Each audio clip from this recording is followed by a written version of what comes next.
This paid podcast is a partnership between Slate Studios and Century 21 Real Estate. All uses of trademarks or brands are not meant to convey sponsorship or affiliation of this podcast. From Century 21, this is The Relentless, a podcast about looking at sales differently. As entrepreneurs, we need to constantly evolve, refresh our approach, and these days, that means prioritizing the customer. Because sales is about so much more than transactions. It's about elevating experiences. I'm Kristen Meinzer. I'm an author, entrepreneur, and podcast host. And no matter what job I've had, I've always used my voice to help people. I learned early on that treating people like they matter isn't just the right thing to do. It also makes for good business and great relationships. And that's what this season is all about. We're talking to the visionaries reinventing hospitality and the pioneers who figured out how to create celebrations that don't feel like work. Because The Relentless is about more than the close. It's about opening our minds to new possibilities and crushing mediocrity every step of the way. It's time to dream big, embrace change, and stay relentless. Hi, everyone, and welcome to The Relentless. It's season 2, and like all entrepreneurs, we've been making some changes around here. Just like in season 1, we are continuing to look at sales differently. But this round, we're focusing in on something very near and dear to me, elevating the customer experience. And a lot of that comes from the strong women who raised me, a mom who worked retail for 40 years, and a grandma who was a hairdresser. They taught me so much about interacting with customers and valuing them. And that brings me to the question we're asking today.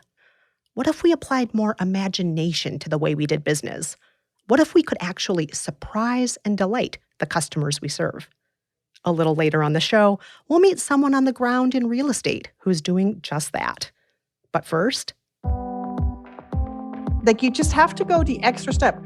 From a sales perspective, can you point back to say this made us more sales? No.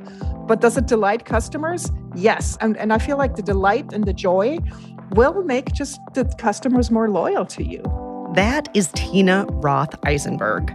Tina has so many entrepreneurial instincts. From a coworking space she started called Friends to Tattly, a temporary tattoo company. She also created a to-do list app called TeuxDeux, and she founded CreativeMornings, an extraordinary lecture series and community which is now a global phenomenon. And all these businesses grew organically out of her original career as a graphic designer. Tina Roth Eisenberg, thank you so much for joining us today. I'm so happy to be here. Thank you so much for having me. So the whole conversation today is about going above and beyond the essential and the expected for customers and creating unique experiences and communities. That's why we have you here today. Over your career, you've founded this collection of really different businesses that are the epitome of that. I can't help but wonder, with all of these great businesses, is it possible to pick just one as a favorite? Oh my God, this is like asking you if you have a favorite child. This is horrible. This is horrible. Why? Maybe I can define the favorite as in what I think has the most impact on people's lives.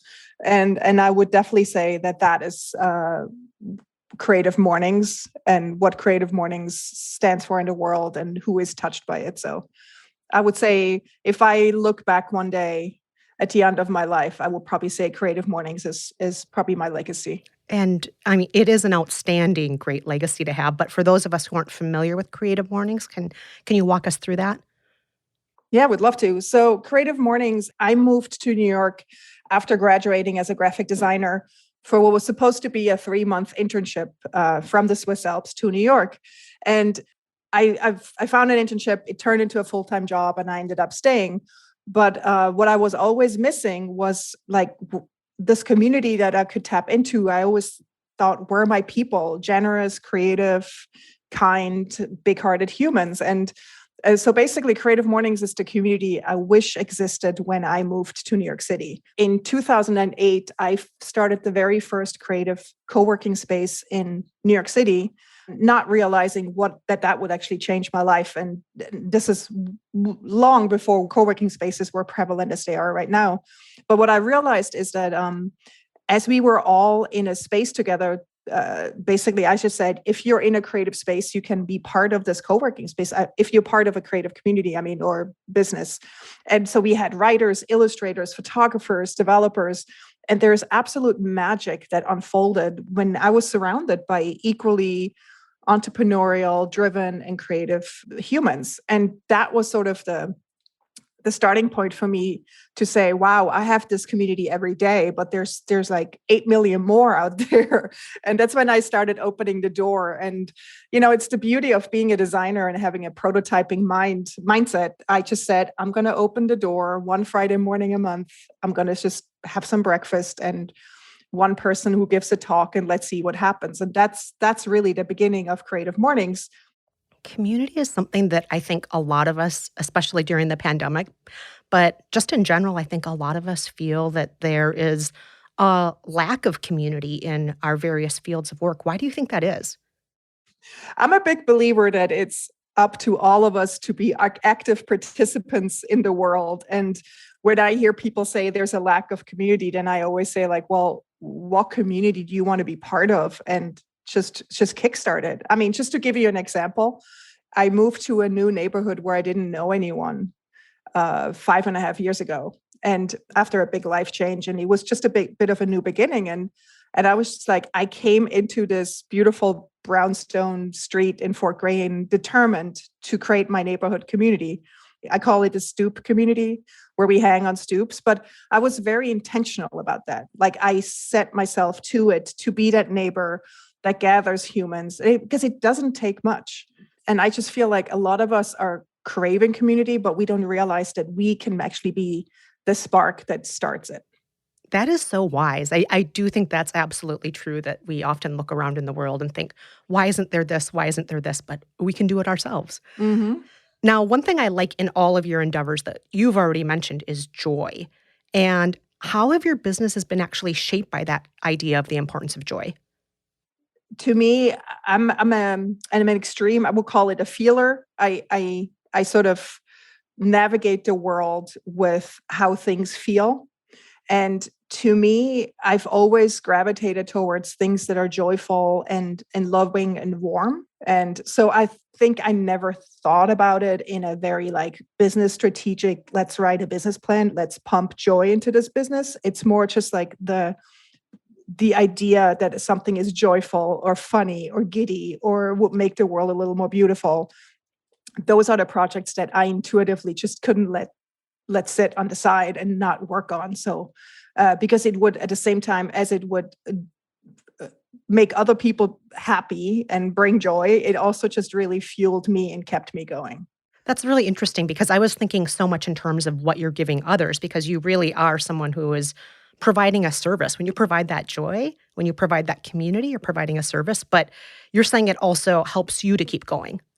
Oh, yeah. When you're doing something, when you're working on something that has in some sense purpose or the output you can see has a positive impact on humans around you, and it's nourishing for you. I feel like whatever you do, in some sense, it has to not just nourish others, but it also has to nourish you so you can keep going.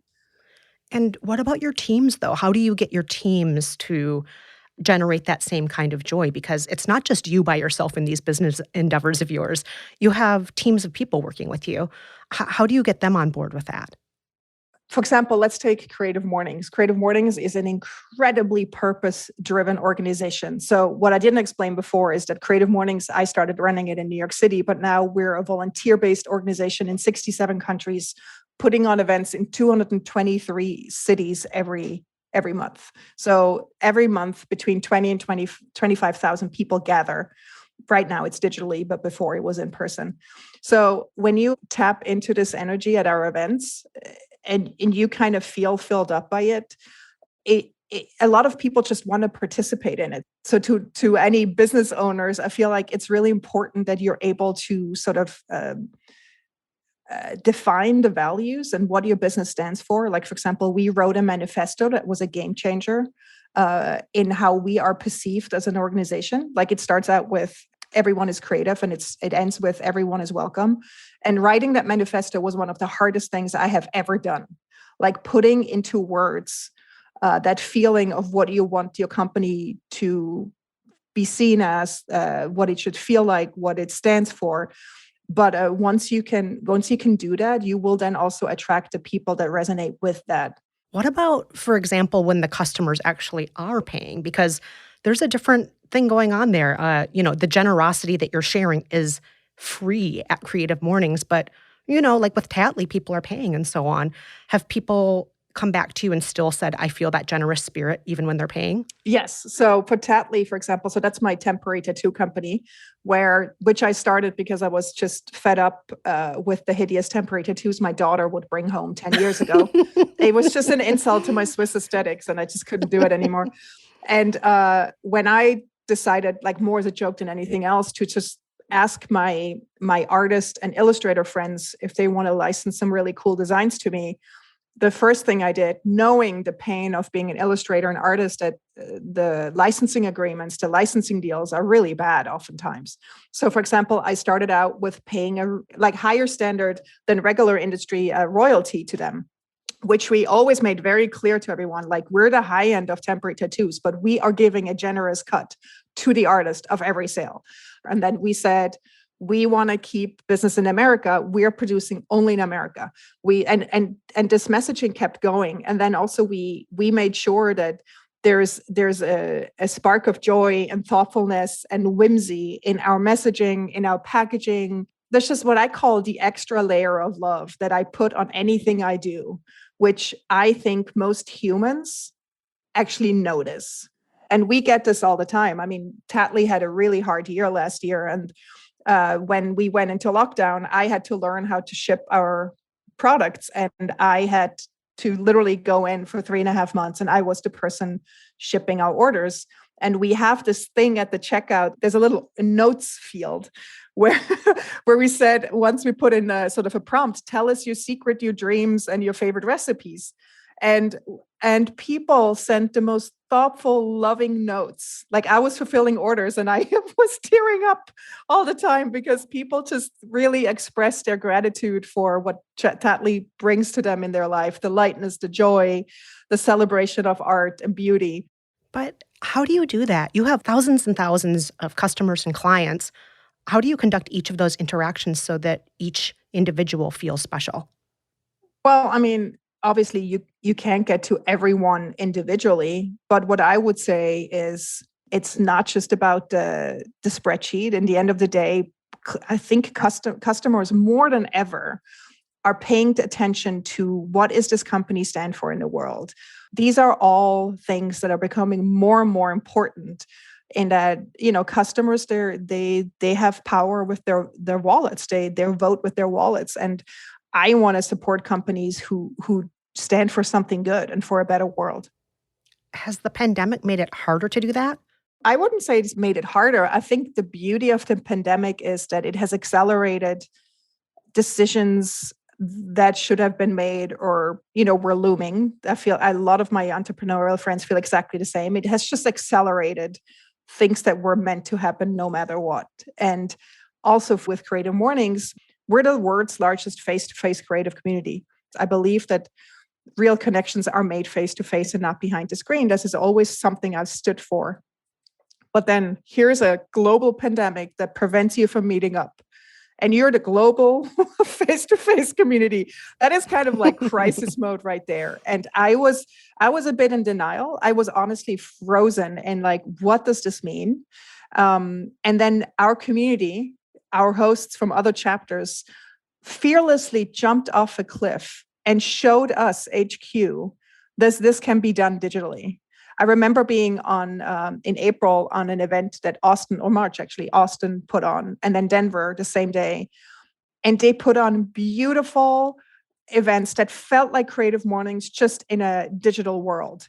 I was in tears because I was like, I didn't believe this is possible. And then we shifted the entire organization, all the 223 chapters over to digital.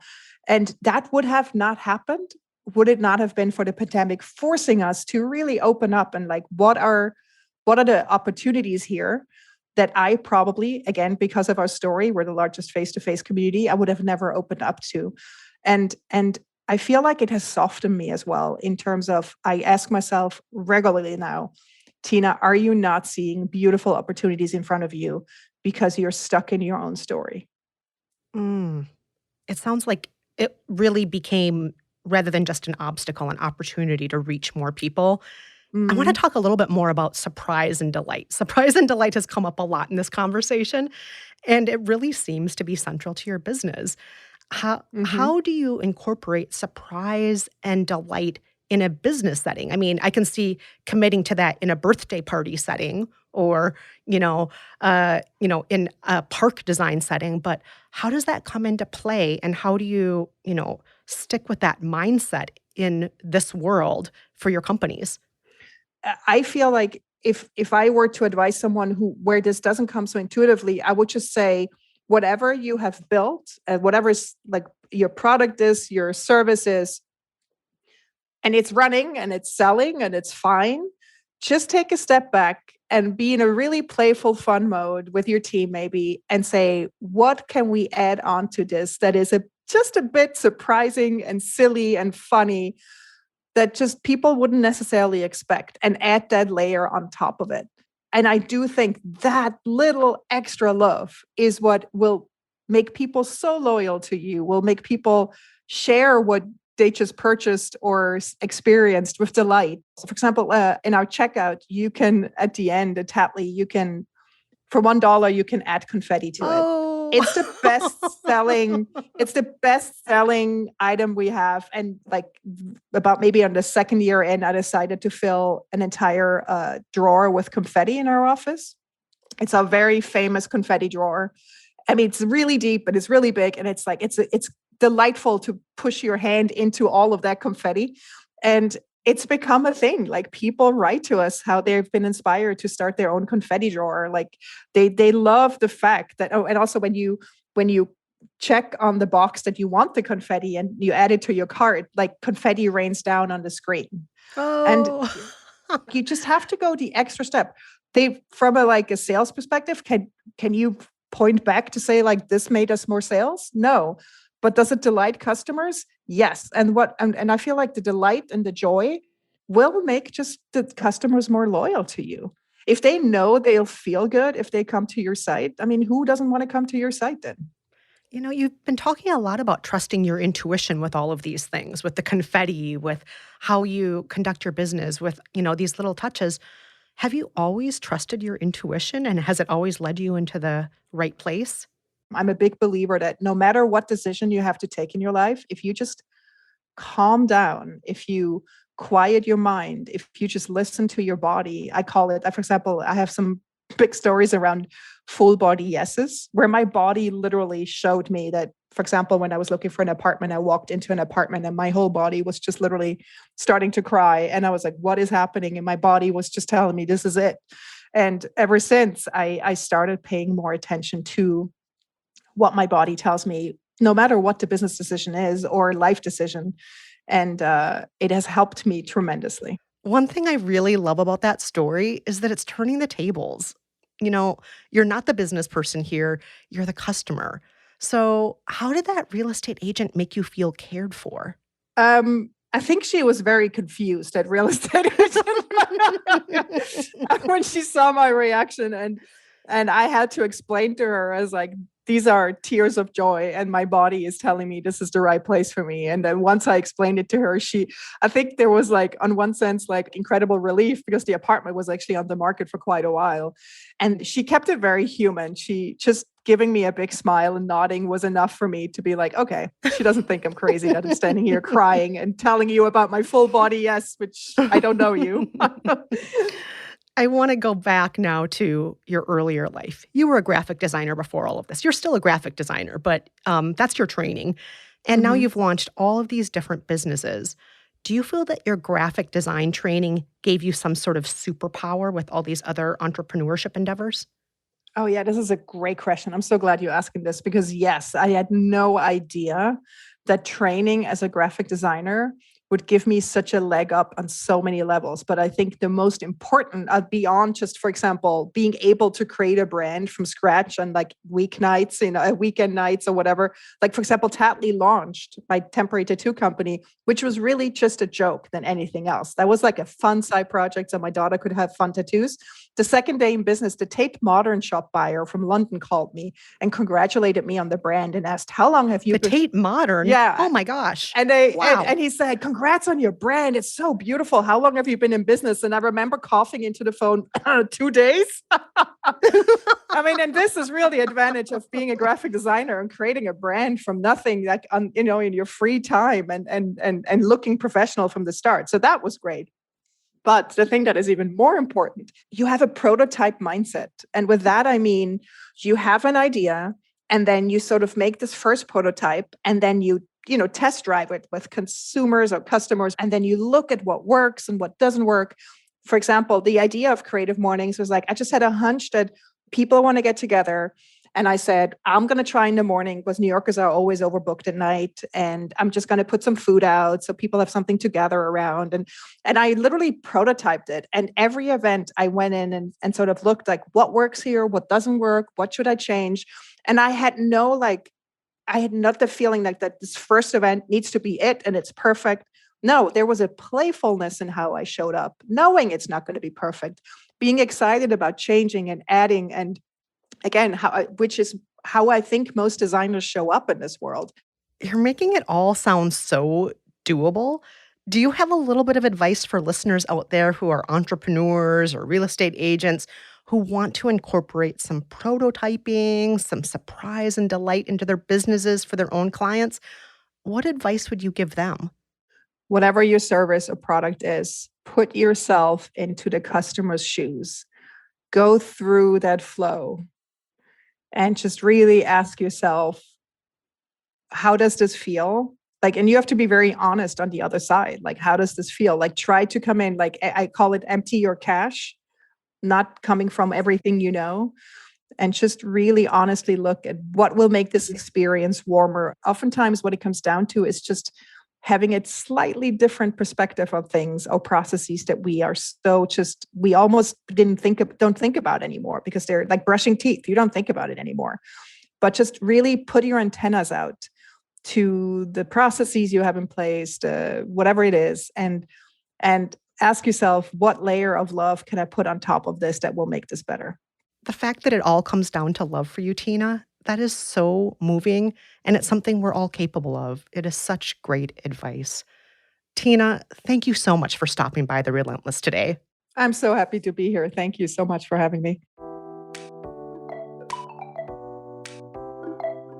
This season, we're expanding the conversation about what it means to be relentless. Each episode, we'll hear from inspiring entrepreneurs known for putting the principles we discuss into practice. These expert entrepreneurs are known for their unique outlooks as well as for building business models that keep customers at the center. And they're here to share their top tips. We start today with Greg Harrelson. Hi, my name's Greg Harrelson, Century 21, the Harrelson Group in South Carolina. I've actually been in real estate about 23, 24 years.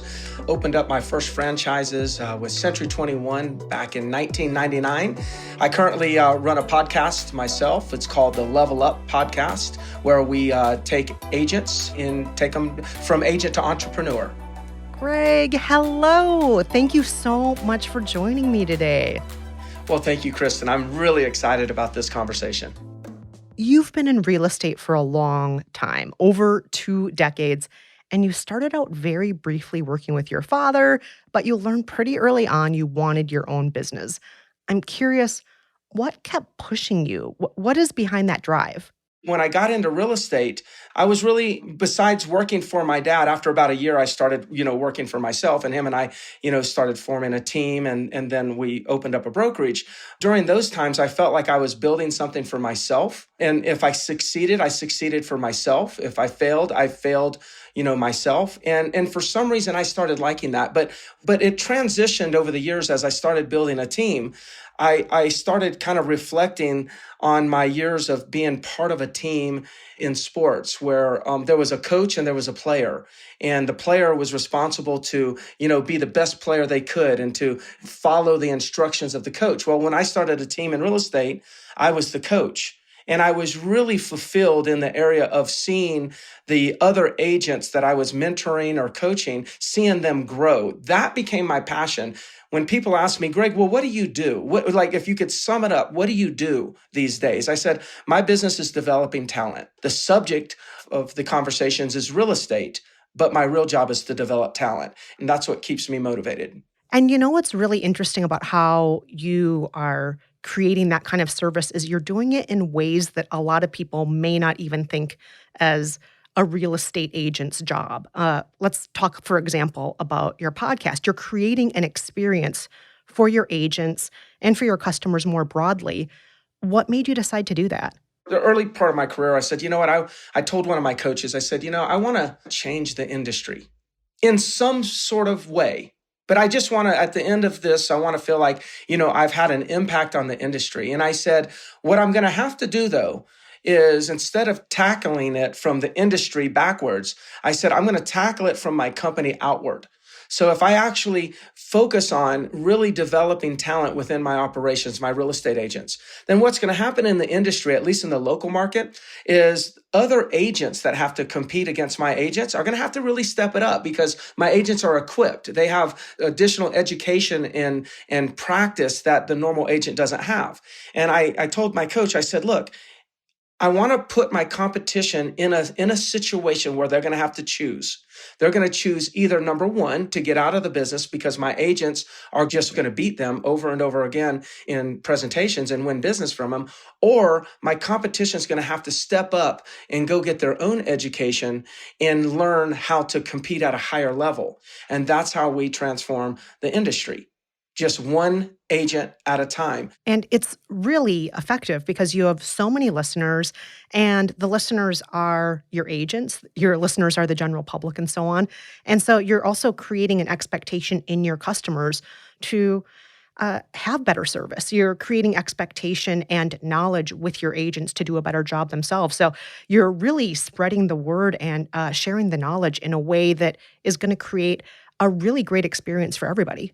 What I would say is, a lot of people are focusing on, they want to create a wow experience. And the way a lot of people would describe that in the real estate industry is they want to just create this really nice, fun real estate experience. Like, wow, they gave me this great gift after closing. Like, that's how a lot of people approach the wow, right? I've just approached the wow differently. I want them to say to one of my agents, wow, I've never had an agent explain it to me that way. So I'm wanting to wow them through the empowerment of information. I want to empower the consumer with information that helps them make fantastic financial decisions around their real estate holdings. I admire those that are even trying to create wow in any format that fits their personality. It's just the wow that I'm trying to create is empowerment of information. Greg, one last question. We ask this of all of our guests. Could you define for us what relentless means to you? Okay, so I'll tell you just a small little story. In the last year, I completed my first Ironman, and I'm, I was just so happy to finish the thing. But before I did the Ironman, one of my agents texted me, and he says, "Here's the deal: you're going to experience some pain at some point." And pain is a little bit different than being injured. Injured is different than pain. He says, there's going to be some pain, and there's going to be some times where you may want to stop. And he goes, just think about this, relentlessly moving forward. Just think of relentlessly moving forward. The end result is worth it. Truly never giving up. Wow. So simple, but something that we can all apply to our own business and our own lives. Greg, it has been so great talking with you. Thank you so much for joining us on The Relentless. Gosh, it's my pleasure. Thank you so much for the time we've spent. The Relentless is produced by Slate Studios in partnership with Century 21 Real Estate. You can find out more about the guests you heard in today's show and discover more great material from our Century 21 partners at slate.com/relentless. creativemornings.com/relentless. I'm Kristen Meinzer. Thanks so much for listening, and please join us next time. All rights reserved. Nothing herein is intended to create an employment relationship. Century 21 Real Estate, LLC fully supports the principles of the Fair Housing Act and the Equal Opportunity Act. Each office is independently owned and operated. This material may contain suggestions and best practices that you may use at your discretion.